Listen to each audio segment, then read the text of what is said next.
So 9 individuals have been arrested and charged with involvement in acts of sabotage in Poland, allegedly on behalf of Russian services. Polish Prime Minister Donald Tusk described the situation as highly serious and noted that it affects several European countries, including Lithuania, Latvia and Poland, with similar concerns emerging from Sweden. Joining us to talk about the issue are Rafał Kasprzyk, a Polish MP from Poland 2050, and Greta Monika Tučkutė, a Lithuanian Vice-Minister of Defense. Well, thank you both for being here with us. Now, for those who are not familiar with hybrid war phenomenon, how serious is it, and how would you describe the current situation, in Poland and in the region? If I can ask our first guest, Rafał, if you could start. Yes, of course. This is a serious question and serious attacks. We are under attack right now by all means. Only one which is not is bombing. I mean, we are aim of sabotage attacks and cyber attacks and all those hybrid wars with using all migrants crossing our borders. This is what Putin and Lukashenko are doing together against Poland and other countries like Latvia, Lithuania, and all European countries. How serious it is? Really, indeed, it is a very serious problem. And before elections, we could see those actions also in the United States. All the influences of those red of espionage was created and supported by Russian, of course, secret services, and they could influence somehow on the output of the elections. Mm-hmm. Yeah, on elections, that's an interesting point. We'll get to that in a moment. Greta, over to you now. Let's get the Lithuanian angle for this. Your concentration at the Ministry of Defense in Lithuania is very much about cybersecurity. So why don't you tell us a little bit about that's a really important element of hybrid warfare. How prepared is Lithuania? What are the steps being taken right now by Lithuania, NATO, and the wider region to protect us? Yes, Sasha, indeed, cyber is one of the areas that is included when we speak about hybrid threats, and it's crucially important to secure cyber domain, including together with other domains when we speak about hybrid. And in Lithuania currently, we are actually very soon, most probably tomorrow, going to pass over the new version of the cybersecurity law, which is based and built on the basis of the Network and Information Security Directive issued by the European Union, that is obligatory to all the members of the European Union. And what it does, this NIS2 directive, or the new cybersecurity law, that is putting into a very clear system and raising the requirements for the cybersecurity in order to build up the resilience of cybersecurity in the whole country, including, of course, the critically important infrastructure and critically important companies and institutions. So this is one area that is strengthening its angle and the whole system and the whole structure. Another point that I would like to raise is that is crucially important in the cyber is collective cooperation and cooperation among allies and like-minded countries. PESCO projects of the European Union, where Poland is a very close ally and partner together with Lithuania and other countries which are making already 10 countries, 10 participants in this format. It's also declaring and showing a collective action when it comes to the cyber incidents and collective collective buildup of the resilience in the cybersecurity. So there are many actions and activities going on in cyber domain. It's crucially as well important to emphasize and highlight public and private sectors cooperation, where it's important also to have a very close dialogue and close engagement of both sectors, because all the new technologies and new solutions are coming from the private sector, and public sector needs to be aware what is happening. So I guess these are the three main points that I wanted to raise in this area, but I agree with my colleague that when it comes to hybrid, many other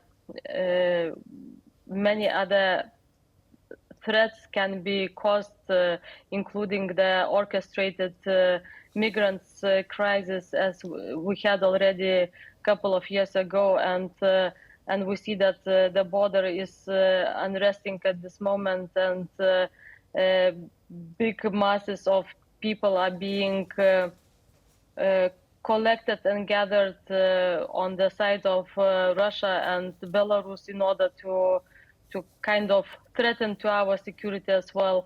Disinformation campaigns, this is something that is also trying to target our population and our people by trying to wash their brains and showing the very, how to say,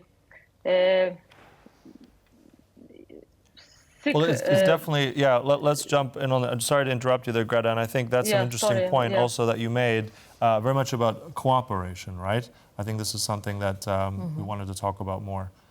Yes, but first I want to ask Rafał about counterintelligence, because our first guest said that Polish counterintelligence needs more training. And you would think that a country that is so close to Russia and has its history with Russia, that we're already trained and in good shape.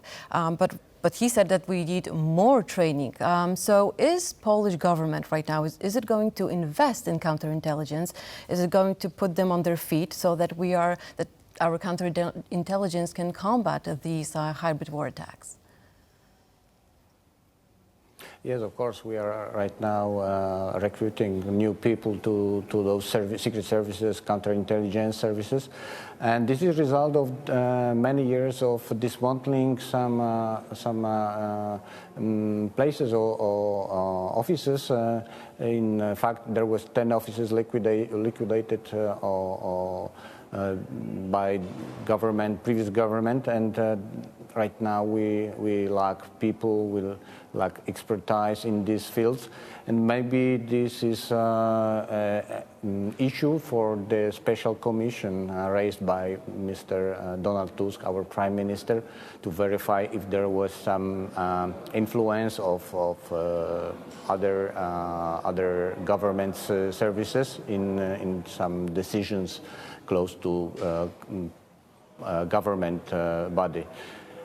This commission will verify 20 years of our past, and all Poles we are looking forward to see how deep it could lead us.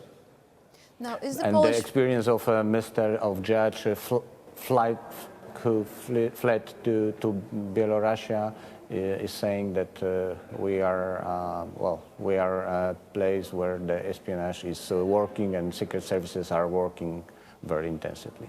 Now, is the Polish public going to find out about the results of this commission? Are we going to know what was happening in Poland for the past 20 years?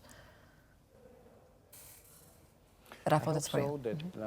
Well, maybe not all the information could be shown to the public because of Polish interests, but and security, of course. But Poles, we are looking forward to see what influence and why some decisions are they undertaken by ministers and other people who got power. And I think our change in Poland also maintains this need to be very clear about this. Both of you have addressed also the need for this kind of more cooperation and collaboration, that this is, I think, a very strong suit that not just for Poland, but the Baltic states and Europe as a whole must do more of. Now, I think we've heard also there'll be more money for the services. We've heard more in terms of investment. This is not something that happens overnight. I want to turn this back to you, Greta, because I think Lithuania has already done quite a lot, small but mighty, especially, I think, if I remember that law that was passed in Lithuania to actually introduce criminal liability for troll farms or bot farms. Do you think now, given the danger of all this, the heightened security, this being, again, really much at the front and center, Greta, do you see that potentially we could see something that Lithuania was working on a European scale? Do you see more of that collaboration on a wider level, not just with the NIS2 directive you mentioned, but in other forms to prevent more disinformation, especially connected with the elections, but beyond that as well? I think, as I mentioned before, and as you well noted, that international cooperation and like-minded countries' cooperation is crucial if we want to counter our threats and our adversaries.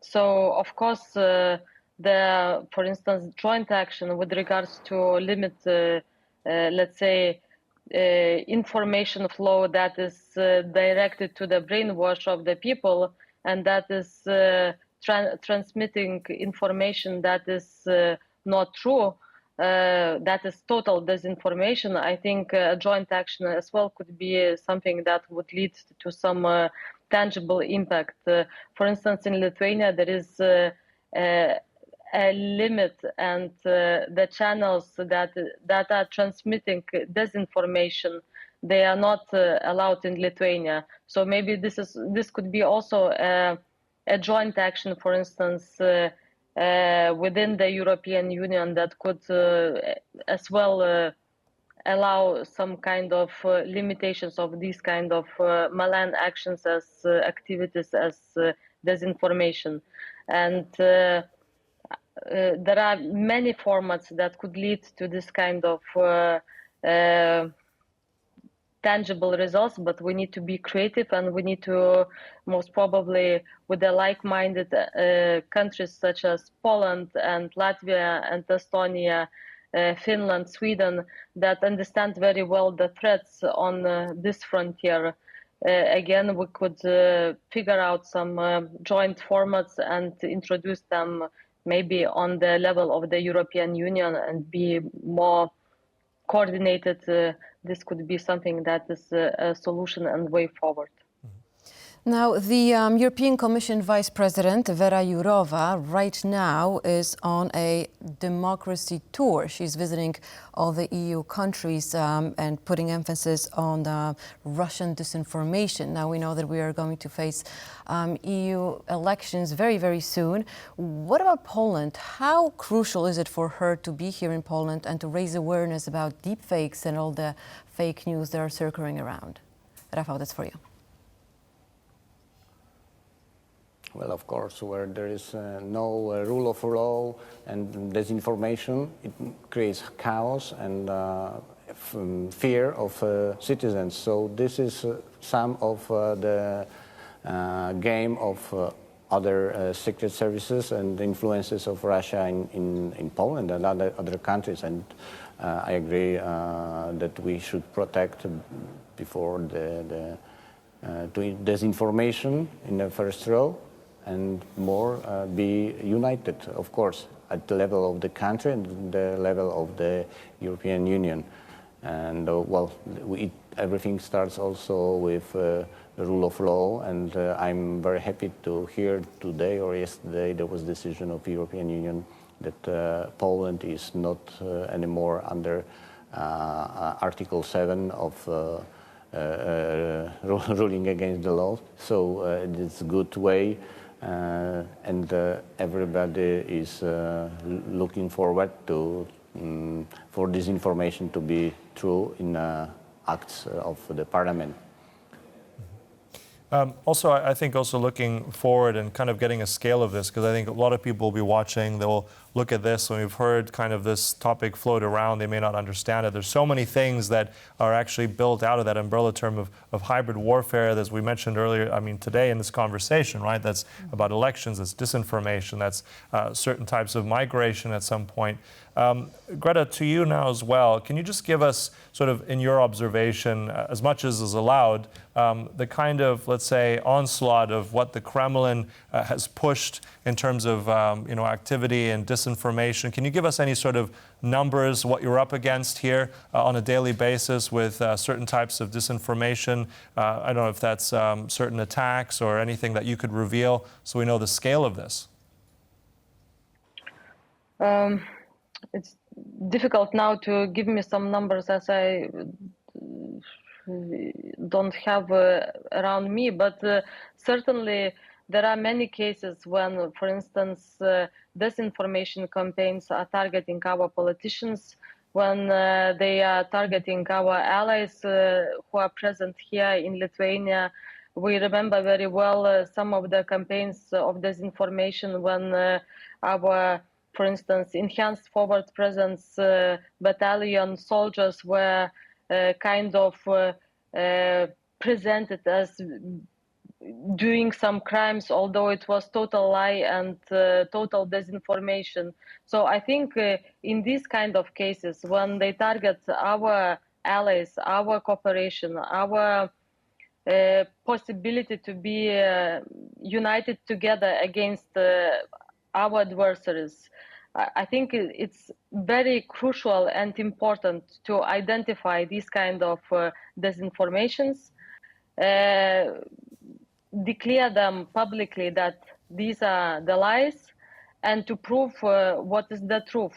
Because the most important is the timely communication in these kind of cases.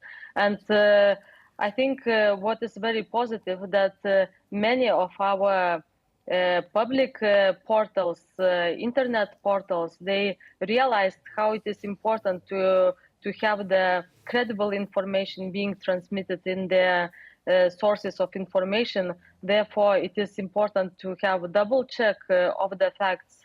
It is important to announce when some lie has been disseminated, and to counter this kind of lie dissemination further, because other colleagues and other portals, they tend to take over the information and to pass over further. So it is important to stop this kind of actions, disinformation actions, very timely at the point when they start. Also, it is important to stop when, for instance, our adversaries, they are trying to finance, let's say, politicians, marginal activists who are trying to stop, for instance, potentially very important investment campaigns or investment projects, and this is crucial that all the institutions are working together jointly. They are in the same channel of communication. And for instance, we had such cases when shale gas has been stopped because of some activists, and as the history proved, that they were financed partly by some strange financial resources, and there could have been an interest of our unfriendly neighbors. Mm-hmm. So I think it's important to have this kind of NGOs cooperation, special institutions such as secret services cooperation of public institutions, and of course international cooperation is as well vital to all this scheme if we want to be successful in countering different hybrid forms of threats, and including disinformation campaigns. Yeah, so on that note, I think, as you said, the key word there I think we can take away here is cooperation, of working together with allies, and on multiple fronts there. I think there's also positive takeaways here. So thank you very much. I want to thank both Rafał Kasprzyk, their Polish MP, and Greta Tučkutė, the defense minister, or rather vice defense minister of Lithuania. Thank you so much to both of you for all that. Thank you.